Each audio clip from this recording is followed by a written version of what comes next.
नमस्कार।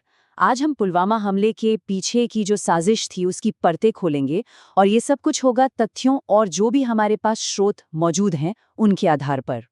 जानकर शायद आपको हैरानी होगी कि हमले से ठीक पहले एक नहीं, दो नहीं, बल्कि 11 अलग-अलग इंटेलिजेंस वार्निंग्स थीं। और फिर भी ये त्रासदी होकर रही। तो सवाल यही उठता है कि 200 किलो का कार बॉम्ब अपने टारगेट तक आखिर पहुंचा कैसे? तो आज हम आपको यही कहानी बताने वाले हैं। 2019 के पुलवामा हमले के पीछे की वो साजिश जो कई सालों तक बहुत ही सावधानी से बुनी गई थी। ये पूरी कहानी ऑफिशियल इन्वेस्टिगेशन के जो टुकड़े हैं उनको जोड़कर तैयार की गई है। तो इस साजिश की जड़ें कहाँ से शुरू होती हैं? देखिए, इसके दो सिरे हैं।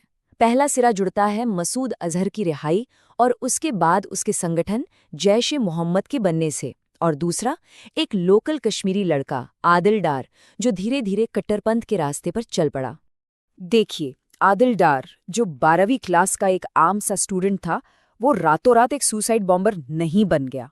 ये एक कह सकते हैं एक धीमी और दुखद प्रक्रिया थी। इसको हवा मिली लोकल घटनाओं से और टारगेटेड रिक्रूटमेंट से। पहले बुरहान वानी की मौत के बाद प्रोटेस्ट में शामिल होना, फिर पत्थरबाजी में पैर में गोली लगना, एक के बाद एक घटना होती गई और उसने स्कूल छोड़ दिया। और बस यहीं से वो आखिर में जैश-ए-मोहम्मद के चंगुल में फंस गया। तो एक तरफ तो आदिलदार को तैयार किया जा रहा था और ठीक उसी वक्त दूसरी तरफ इस पूरे ऑपरेशन के जो मास्टरमाइंड थे वो पाकिस्तान से कश्मीर में घुसपैठ कर रहे थे। और ये सब करने के लिए उन्होंने एक बहुत ही सोचे समझे एक बड़े ही व्यवस्थित नेटवर्क का इस्तेमाल किया। तो सवाल ये है कि ये घुसपैठ आखिर हुई कैसे? इसका जवाब है सुरंगों के एक नेटवर्क के जरिए। सोचिए, जो मेन प्लानर था उमर फारूक, जो कि मसूद अजहर का भतीजा था, वो अप्रैल 2018 में सांबा सेक्टर में ऐसी ही एक सुरंग के रास्ते कश्मीर में घुसा। ये सुरंगें इंटरनेशनल बॉर्डर के नीचे खोदी गई थीं, आतंकवादियों के लिए एक तरह का सीक्रेट हाईवे। अब इस पूरी साजिश को जमीन पर उतारने के लिए सबसे जरूरी कड़ी थे ओवरग्राउंड वर्कर्स, यानी OGWs।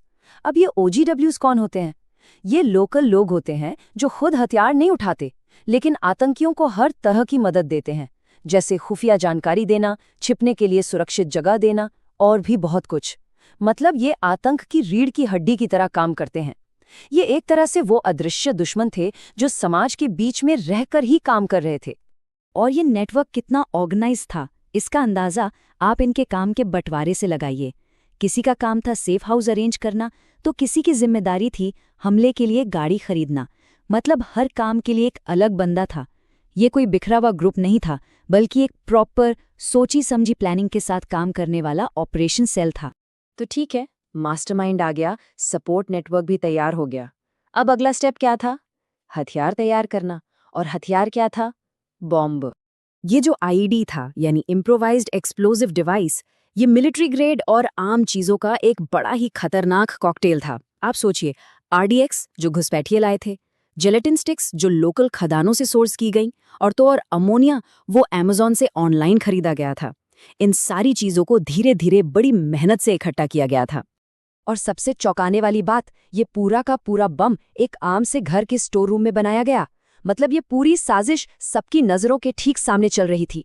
एक पुरानी मारुति इको कार खरीदी गई और उमर फारूक, जो बम बनाने में एक्सपर्ट था, उसने 200 किलो विस्फोटक को 2 अलग-अलग कंटेनरों में पैक किया और कार के अंदर फिट कर दिया।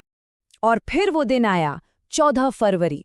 प्लान के सारे हिस्से अपनी अपनी जगह पर थे और नेशनल हाईवे 44 पर एक बहुत बड़ी तबाही की तरफ बढ़ रहे थे।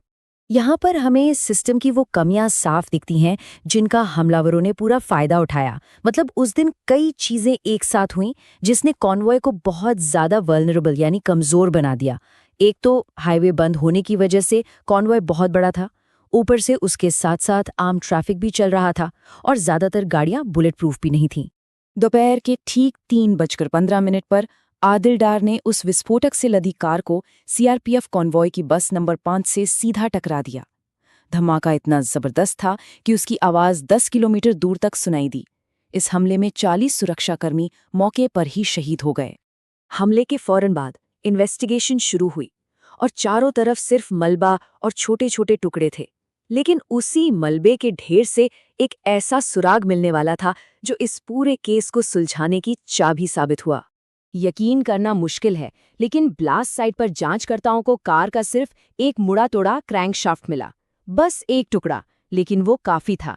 मारुति कंपनी ने उस क्रैंकशाफ्ट के चेसीज और इंजन नंबर को ट्रैक कर लिया। इससे उस कार और उसके पिछले 7 मालिकों की पूरी चेन खुल गई, और इसी चेन के आखिर में जांचकर्ता पहुंचे उस आदमी तक जिसने कार खरीदी थी, सज्जाद भल।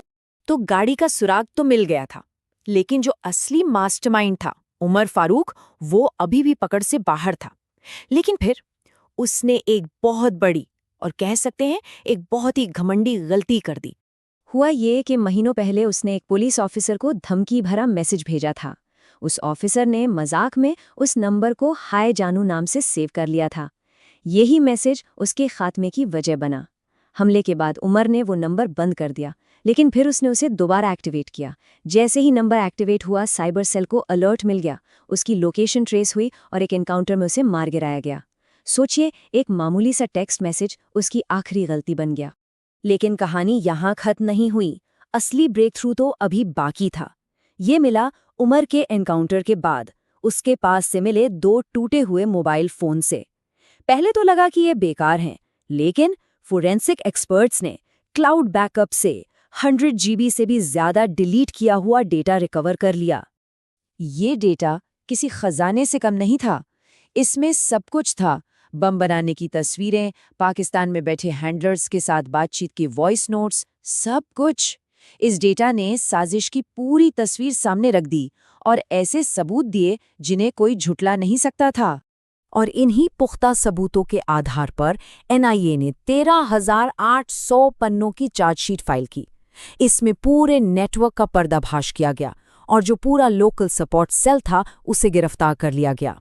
तो आखिर में पुलवामा की जांच हमें क्या सिखाती है? एक तरफ तो ये दिखाती है कि कैसे एक छोटी सी डिजिटल गलती एक बहुत बड़ी और जटिल साजिश का पर्दाफाश कर सकती है, लेकिन दूसरी तरफ ये आज के आतंकवाद के बदले हुए चेहरे को भी सामने लाती है। एक ऐसा हाइब्रिड मॉडल जहां लोकल मुद्दे, ग्लोबल विचारधारा और बाहरी सपोर्ट की धुंधली लकीरें आपस में मिल जाती हैं, और ये भविष्य की सुरक्षा के लिए बहुत गंभीर सवाल खड़े